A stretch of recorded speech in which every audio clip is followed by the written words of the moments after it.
Habang nagkakagulo ang lahat sa Giorno Plus, narinig nyo na ba itong Bristol Basilica 125? Silipin natin ngayong araw. Tara!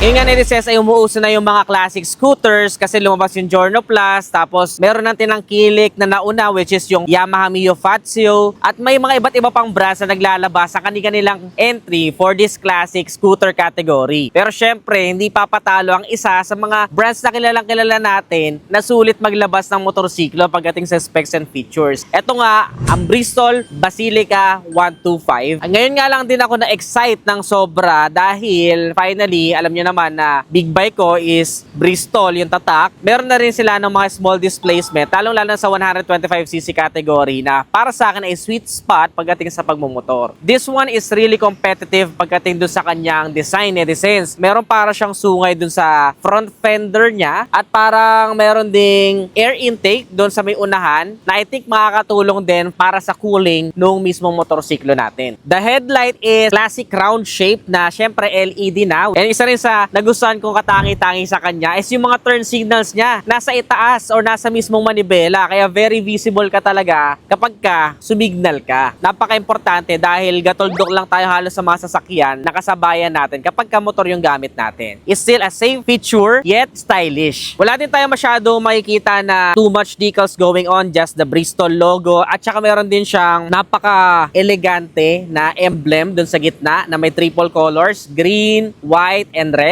And then isa rin sa nagustuhan ko sa kanya netizens ay meron siyang pop-up ng kulay dun sa pinaka-inner fairings niya. Kagaya natin nire-review natin na parang metallic, gunpowder yung kulay, pero yung loob niya nagpa-pop out na yellow. So that's something na really creative and very appealing to me dahil hindi siya plain and simple lang. When you drive it, ikaw yung nakakita ng inner fairings niya na merong pop out ng kulay na para alam mo yung pambasag umay or pambasag boring ba. When it comes to the side mirrors, hindi pa siya round shape side mirrors pero medyo chrome na rin yung kulay niya kaya nakakapag-add na rin ng classic style doon sa kabuuan ng motorsiklo. Isa pa rin sa napansin ko sa kanya netizens ay meron din siyang charging port na built-in sa may left side, and syempre meron din tayong hook so makakapaglagay tayo ng mga gulay dyan or mga pinamili dahil doon sa step through na footboard niya. Nagustuhan ko rin yung triple strips lang na syempre makaka-add ng traction kung tag-ulan para hindi madulas kapag ka sumampa ka sa motorsiklo mo. Manual key system pala ang gamit nito pero naka fully digital meter panel na rin ang motorsiklo na to na very good blend for a classic scooter pero modern yung mga specifications. Equipped na rin pala siya netizens ng combined brake system kung saan kapag biniga mo yung kaliwang brake lever ay may sumasamang kanan, meaning to say kapag ka in-engage mo yung rear brake 70% may engage doon, may sasamang 30% sa front na good for beginners na kaliwa pa lang yung kaya nilang pigain sa mga umpisang buwan ng pagmamaneho nila. Now let's talk about the engine. Syempre, yan naman yung pinaka-inaabangan ng mga tao sa motorsiklo. So we have a 4-stroke, 2 valves engine na magiging matipid sa gasolina, single overhead cam, air cooling system. Gaya nga sinasabi ko, any motorcycle that is less than 200cc is very compatible with air cooling system, at ang maganda pa doon, netizens, ay less maintenance at less gastos din in the long run. Naka CVT transmission tayo and it is 125cc, so gas and go ka na lang. Napakalaki din ng kanyang fuel tank capacity na 6.6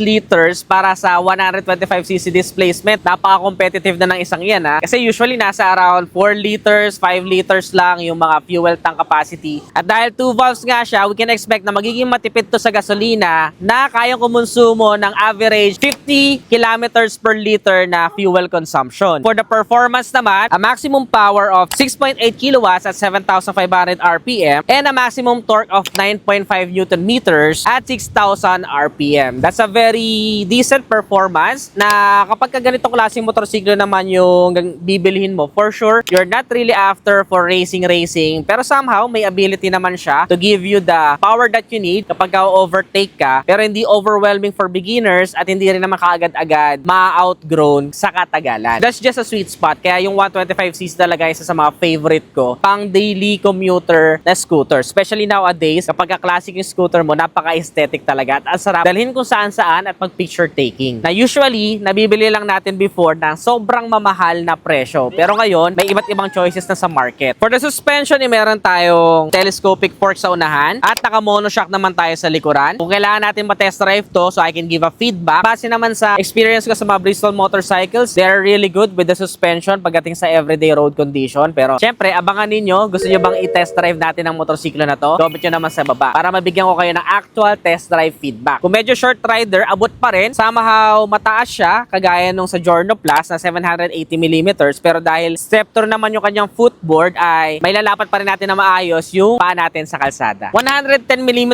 yung ground clearance niya, medyo mababa. Pero madami din tao ang talaga nagpapa-lowered ng ground clearance. Aside sa aesthetic, ay mas mababa din yung center of gravity na so gugustuhan mo yung handling niya sa long ride. Pagdating naman sa aesthetic netizens, nagustuhan ko talaga yung shape niya kasi talagang grabe yung mga curve niya. At the same time, very elegant lang doon sa may bandang gilid niya. Meron siya para mga lines doon na nakaka-add ng pagiging elegante ng motorsiklo and very seamless din yung tapakan ng pillion ride natin. Pwede mo siyang itabi at magbumuka na siyang malinis at isang pindot lang ay bubukas na rin ito. Kaya maging comfortable na din yung OBR natin. Napakalapad din ng kanyang seat. Kahit malayo yung biyahe ay walang problema. Naka-upright seating position din tayo. Hindi makangalay or sasakit yung likod natin kahit na kung saan pa tayo pumunta. Pagdating naman sa switches sa may kaliwa ay meron tayong high beam, low beam, turn signals at syempre busina. At sa kanan naman ay meron siyang kill switch siya. Nakakatawa yung kill switch niya kasi kakaiba. Left and right yung switch niya. Meron din siyang switch para sa ilaw. Kung gusto niyo makatipid sa baterya ay pwede niyo patayin yung ilaw niya. Pero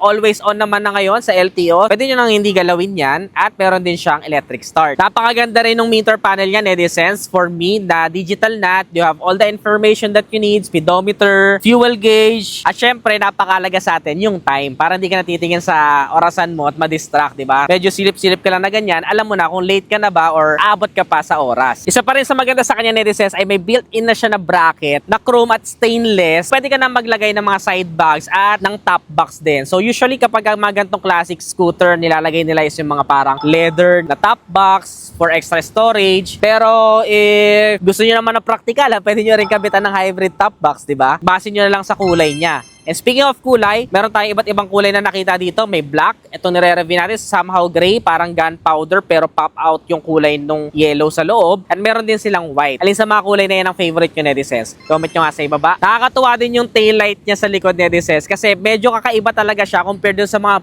previous natin na na-review ng motorcycle. May originality talaga siya. Yung turn signals niya, hindi siya nakalitaw, pero nandun siya sa may dalawang gilid, nakahiwalay siya. At meron din siya syempre reflector, added visibility at night, tsaka plate light para sa ating plaka. Meron na din siyang kickstart, so meron tayong peace of mind na kung sakali man madiskarga yung motorsiklo natin, pwede natin padyakan para maimaneho pa din. And then meron lang tayong 3D emblem na Basilica 125 doon sa may kanyang gilid. Very sophisticated ang datingan. At laki din ng kanyang seat storage. Nakakasya isang full face helmet pero depende sa size kasi yung iba baka di nyo na maisara yung pinaka upuan pero pwede naman kayo maglagay ng mga classic helmets dyan na magkakasya at may sasara nyo yung upuan. Pero all the necessary things that you need like jacket, papeles ng motor ay kasyang-kasya na dito sa seat storage niya. Dagdagan mo pa ng mga pinamaling gamit, walang problema. Meron siyang wheelbase sa 1,390mm at ang timbang niya is 111 kilograms na good for beginners at hindi rin ganun kagaan na para kang tinatangay ng hangin kapag ka nasa long ride ka. Meron naman siya overall dimensions na 1,950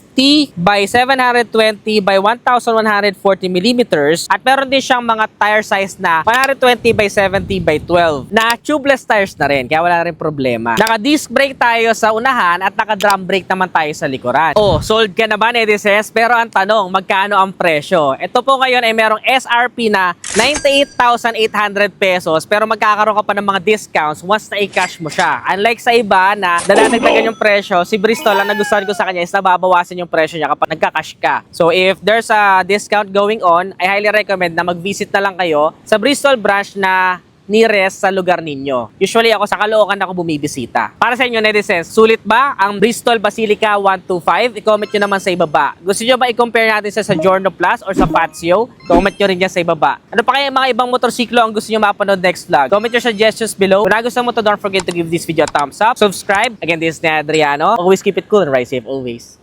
Woo!